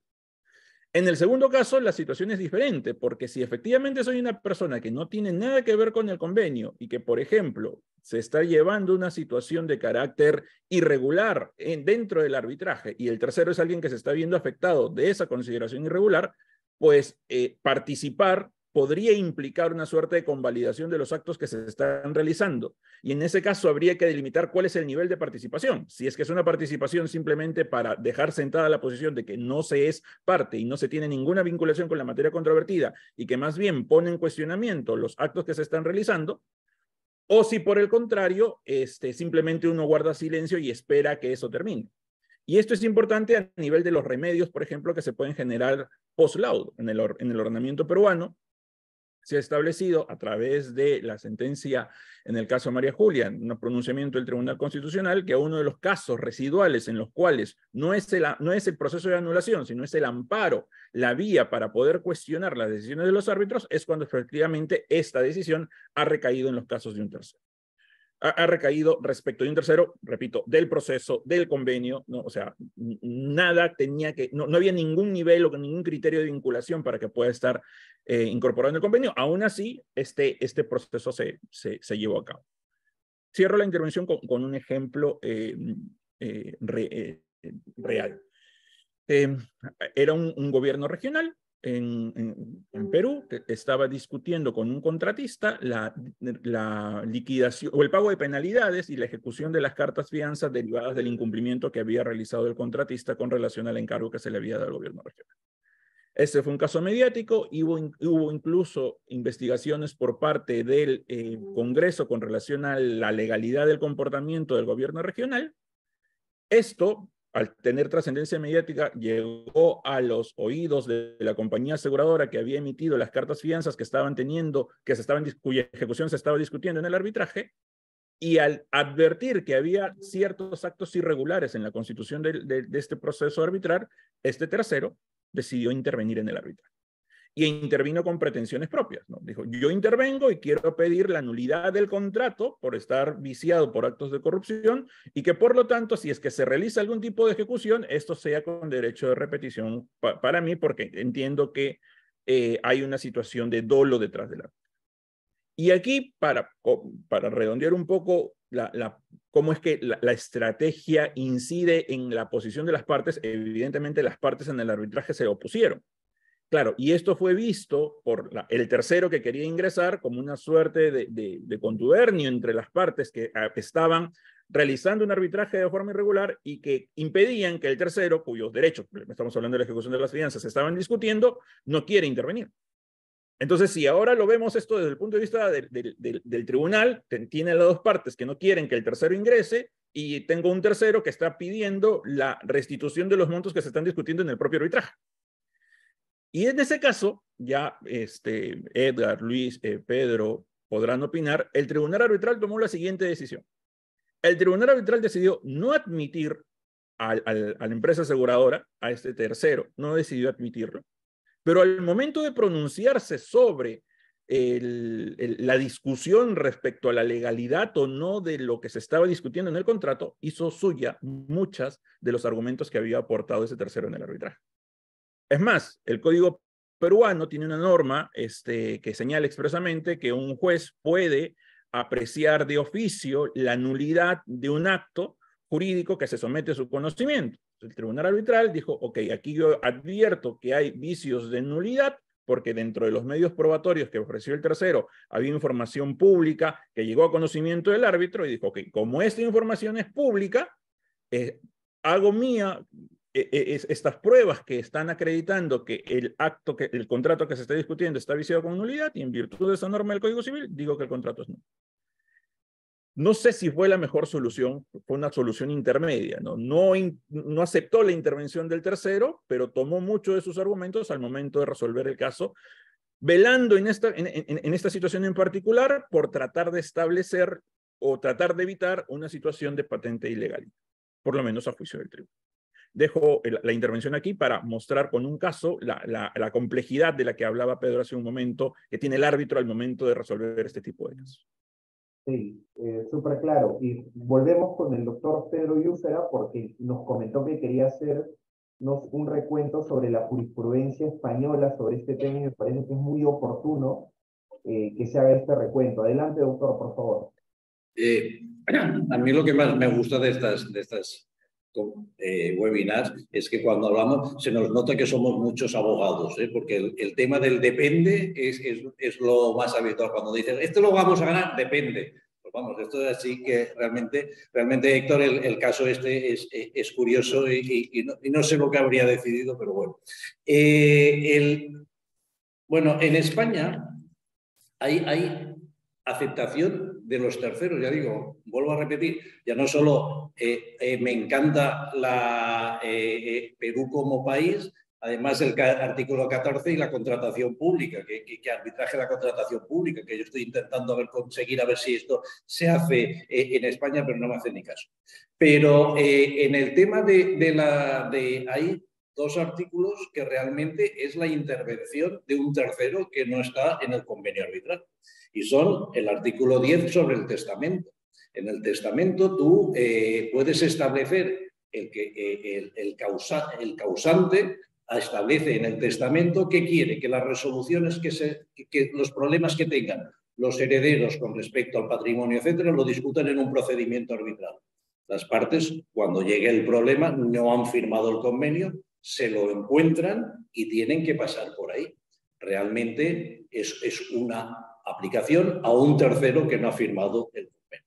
O el artículo 11 bis del arbitraje estatutario, en el cual establece que lo que establezcan dos terceras partes de los accionistas o partícipes de una sociedad vincula a todos los accionistas posteriores. Con lo cual está claro que hay una intención de que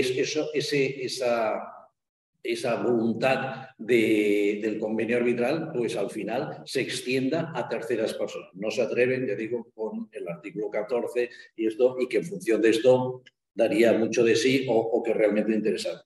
Pero yo he traído tres autos o sentencias en el cual podemos ver las distintas incidencias. Hay un auto del 7 de noviembre del 2018 del Tribunal Superior de Justicia del País Vasco que concedió el exequatur de un laudo francés aplicando la doctrina de la implicación en méritos del cual estará sometido la cláusula compromitoria a un no firmante que haya incurrido con intensidad suficiente en la negociación o en la ejecución del contrato y no ignorara la existencia de esta cláusula. Es decir, el procedimiento arbitral ocurre en Francia, allá se discute el tema que hemos comentado antes, de si ha participado, si tenía conocimiento, si no tenía conocimiento, pero no era signataria del convenio arbitral, se dicta un laudo en Francia, se pide la ejecución de ese laudo en España y el TSJ del País Vasco no alegó ni orden público ni nada que se le parezca y dijo es perfectamente porque con la ley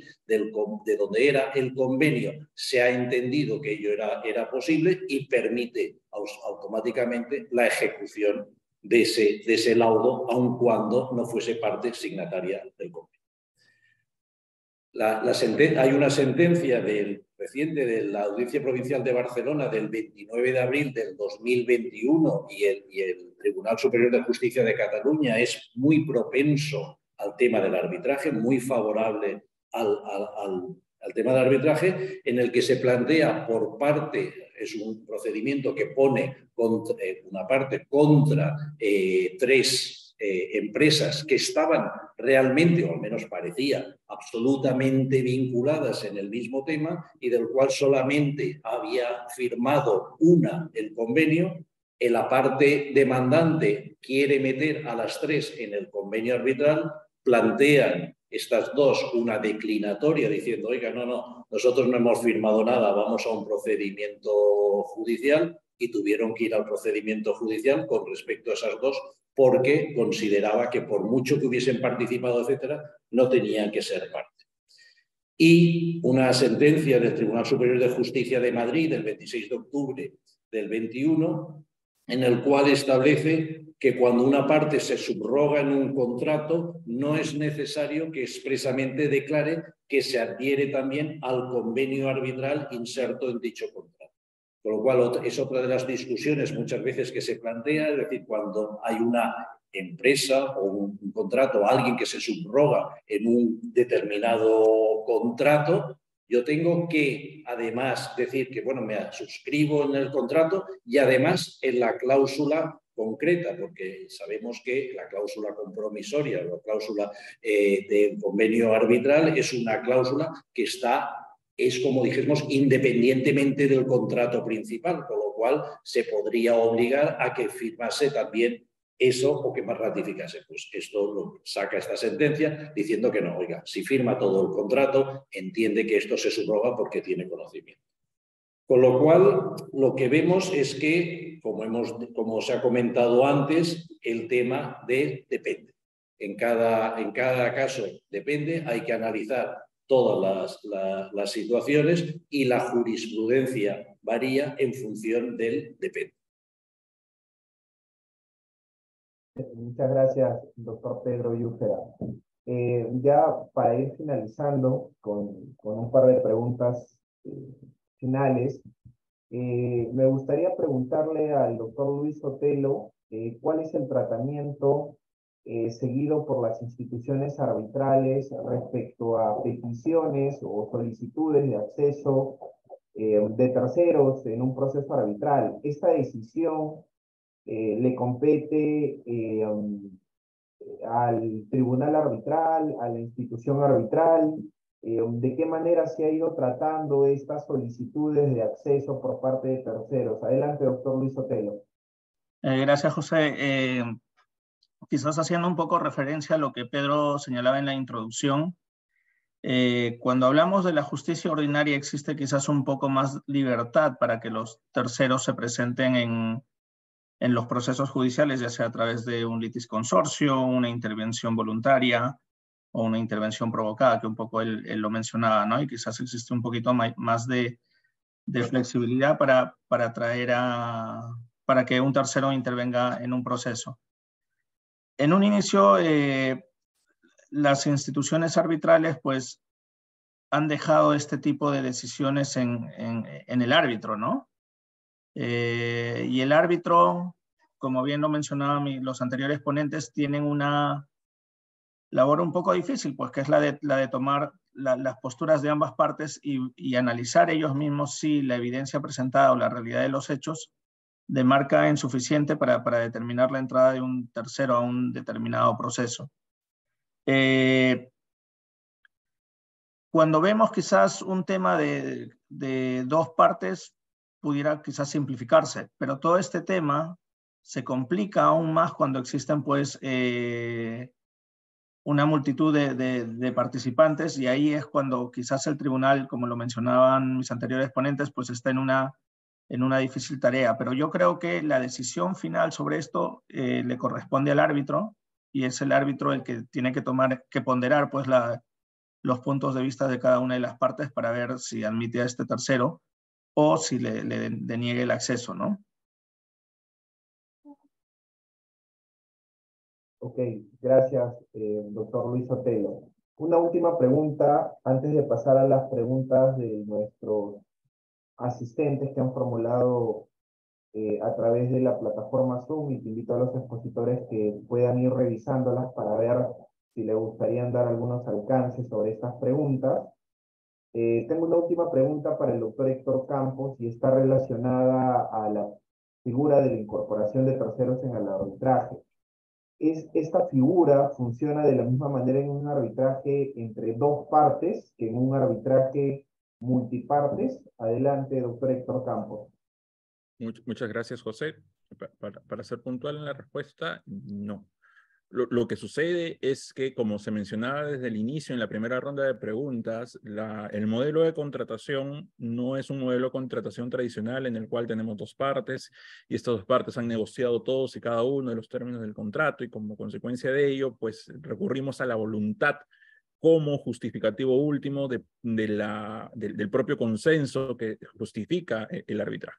El problema es que las relaciones comerciales son a veces mucho más complejas y no solamente tenemos contratos bajo un paradigma bilateral, sino que estamos frente a un paradigma de contratación comercial compleja, es decir, distintos contratos o grupos de contratos para poder establecer un determinado negocio. Imaginemos solamente cuántos contratos tenemos que celebrar si es que queremos realizar una actividad de extracción petrolera o minera en un determinado país. Entonces, en situaciones como esa, el paradigma jurídico de la contratación bilateral, de la contratación paritaria, se desplaza, no es que desaparezca, sino se desplaza, y aparece un modelo de contratación coligada, por decirlo de alguna forma, donde distintos tipos de contratos se terminan celebrando con la finalidad de obtener una operación económica mayor, una operación económica global, con ciertas características que el propio derecho civil, que el propio derecho comercial brinda para constatar la existencia de contratos polígamos.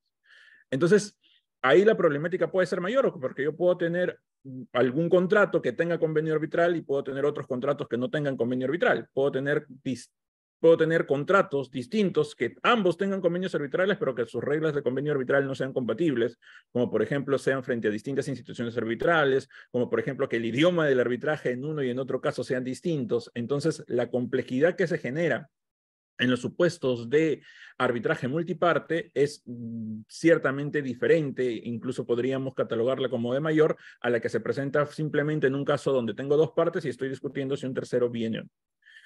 Para estos segundos casos es interesante porque las ventajas del artículo 14 que tanto se han mencionado, del artículo 14 de la Ley Peruana de Arbitraje, no solamente permitiría pensar que puede ser de aplicación a este primer grupo de casos, sino también a este segundo, a los casos de contrato con ligados, porque recordemos que el artículo 14 no solamente habla de la buena fe en la participación determinante, activa, en la negociación, celebración, ejecución o terminación del contrato, que comprende el convenio arbitral, sino también tiene un filón adicional y se refiere al que el convenio esté relacionado, dando esa última parte una ventaja, creo yo, comparativa mayor respecto de la utilidad del artículo 14, inclusive frente a arbitrajes en donde de por medio estén conflictos frente a múltiples contratos, frente a múltiples partes. Claro, esto ameritaría un desarrollo mayor porque, por ejemplo, a nivel internacional, la regulación que existe respecto de la figura del joinder para permitir la intervención de terceros respecto de un arbitraje en ciernes o las experiencias que se han dado en los reglamentos de arbitrajes nacionales, me refiero al Perú, permitiendo no solo la bifurcación o el fraccionamiento o la consolidación de arbitrajes, son medidas que la propia práctica arbitral va construyendo de cara a poder afrontar este tipo de problemas que legalmente podrían tener algún tipo de reparo. Eso sería, en principio, José, mi intervención. Muchas gracias. Listo, súper claro, Héctor. Ahora vamos a pasar a las preguntas de los asistentes. Tengo dos preguntas. Una primera pregunta de Jensen Francisco García Córdoba y está relacionada a este artículo 14 que hemos mencionado de la ley de arbitraje peruana, en la cual hace referencia al consentimiento al someterse al arbitraje, relacionándolo al artículo 48 de la Ley General de Sociedades, que es la ley 26887, toda vez que en este artículo 48 se señala que el convenio arbitral alcanza a aquellos socios que se incorporen a la sociedad, esto es, aquellos que no estuvieron al momento del consentimiento. Lo que nos hace referencia con esta pregunta es aquellos supuestos que un socio participa o ingresa como socio nuevo a una sociedad ya constituida, en la cual esta sociedad ya constituida tiene un convenio arbitral.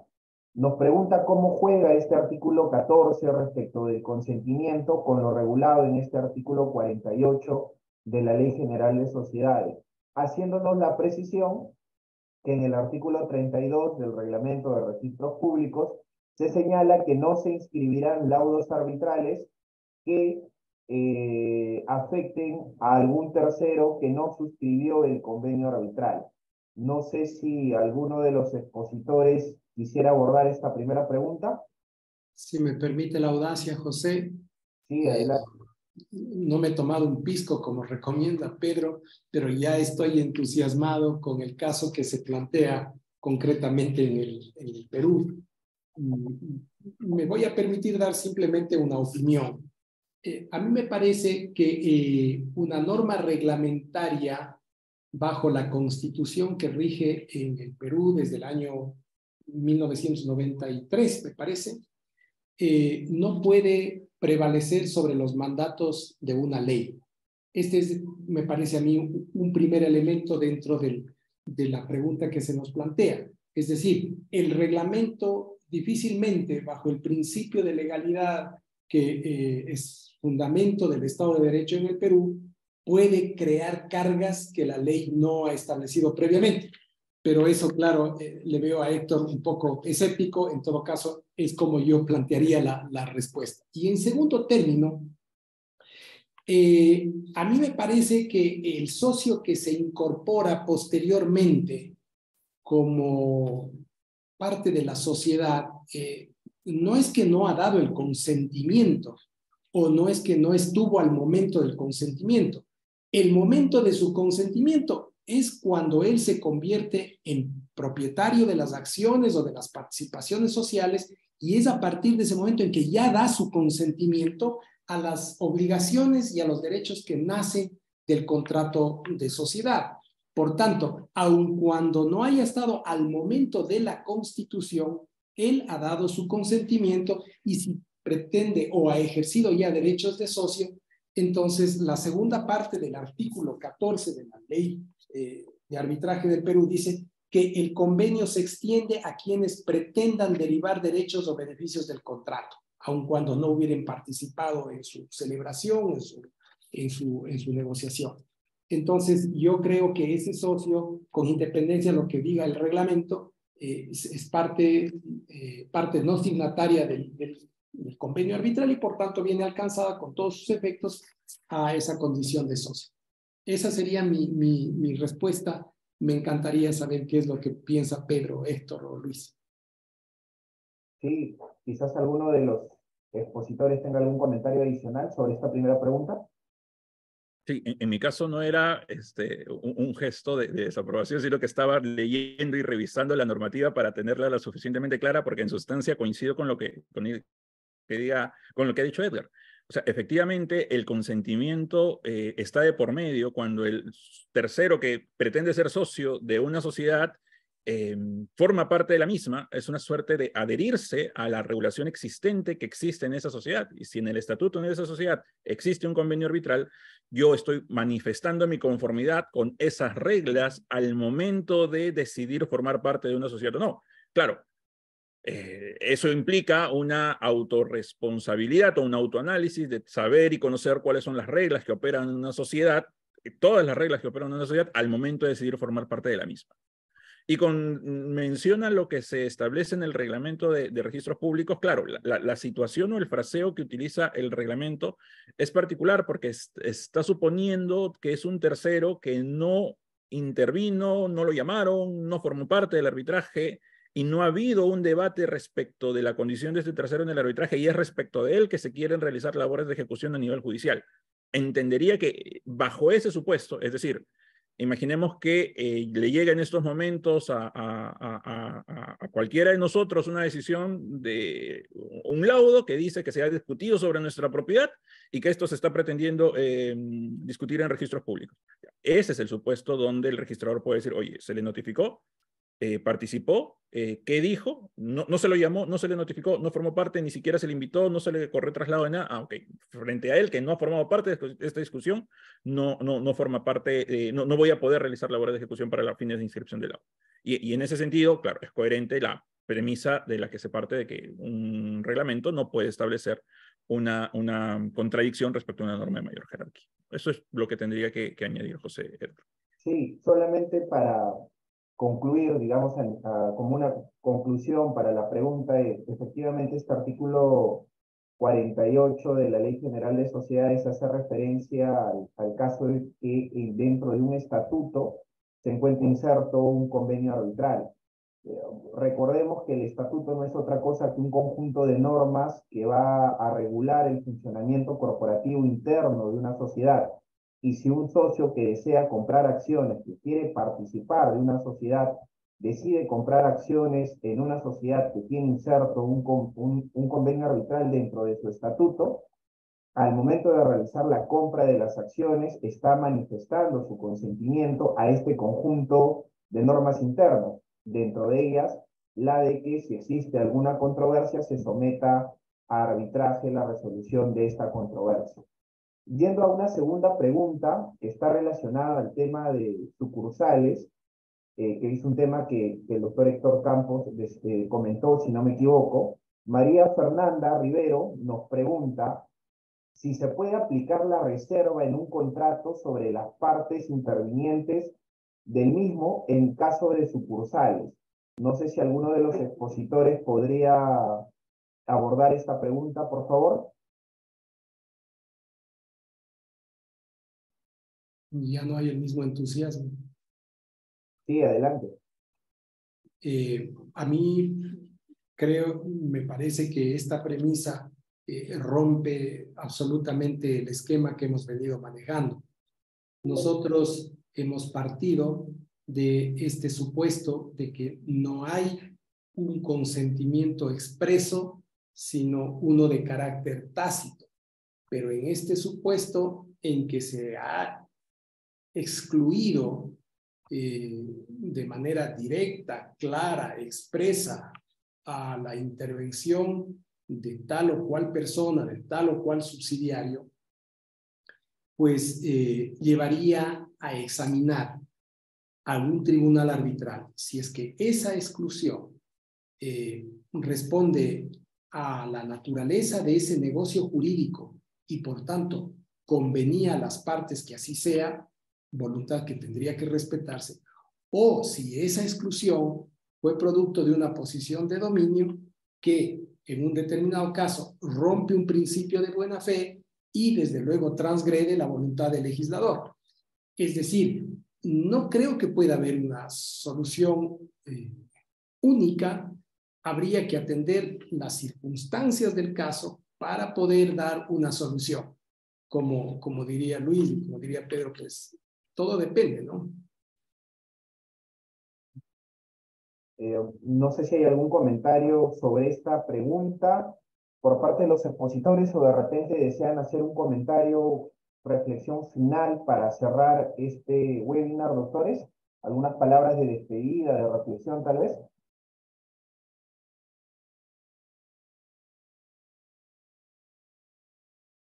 Doctor Pedro Yusra, su micro está apagado, creo que...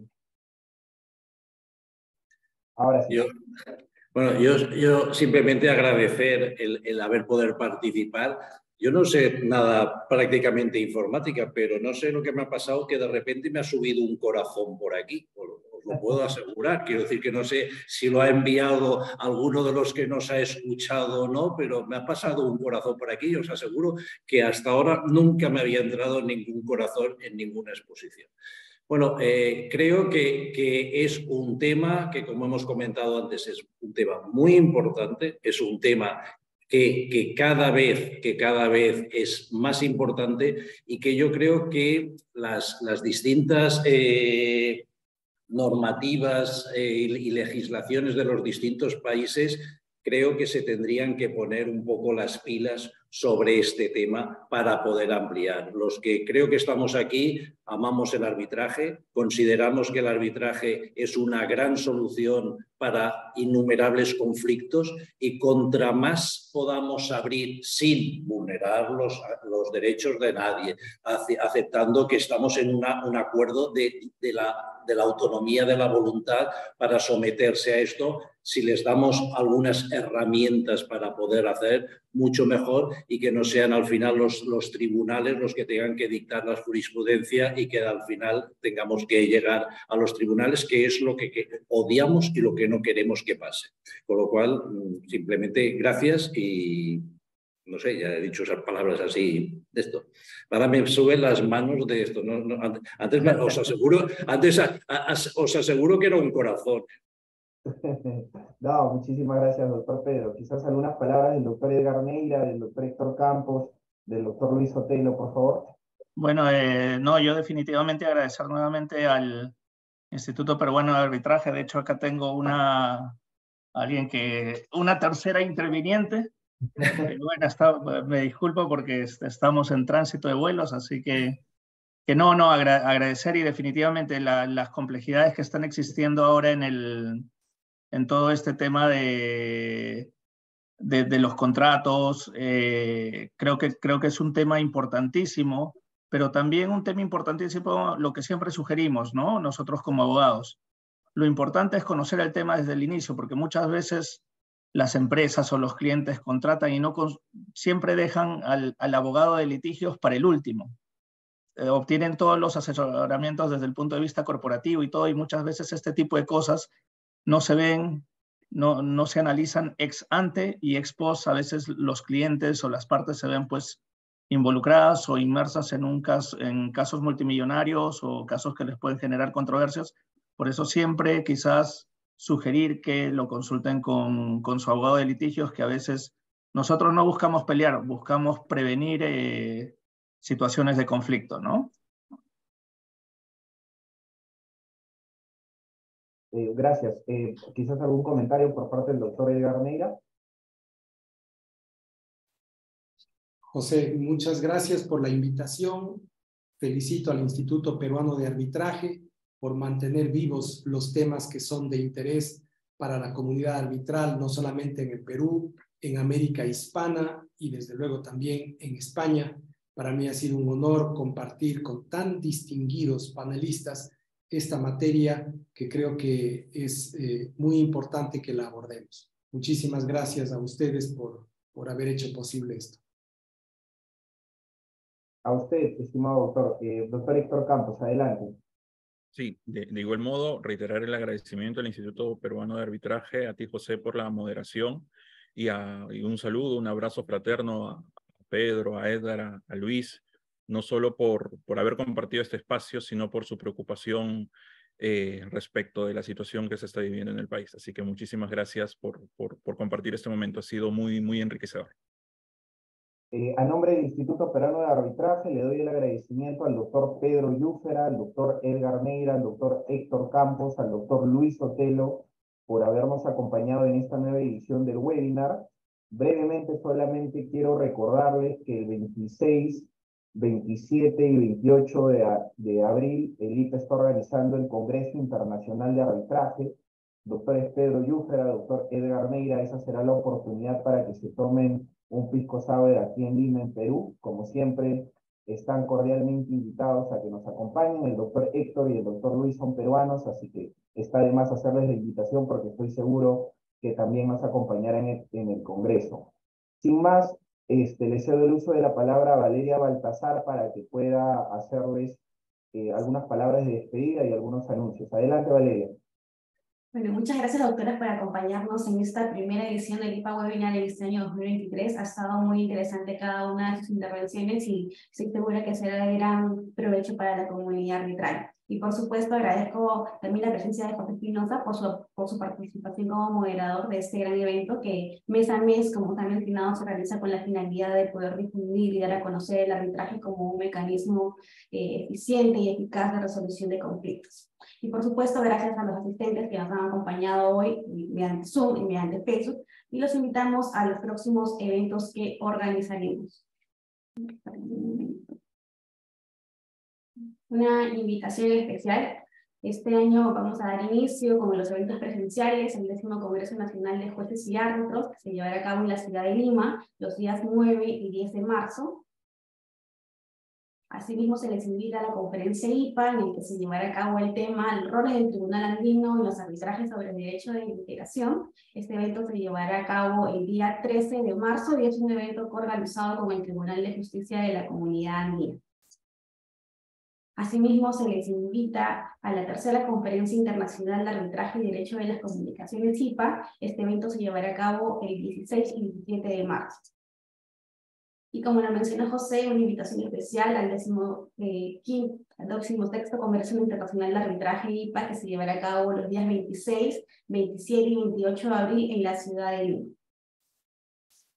Hasta una próxima oportunidad. Muchas gracias, doctores, por aceptar la invitación.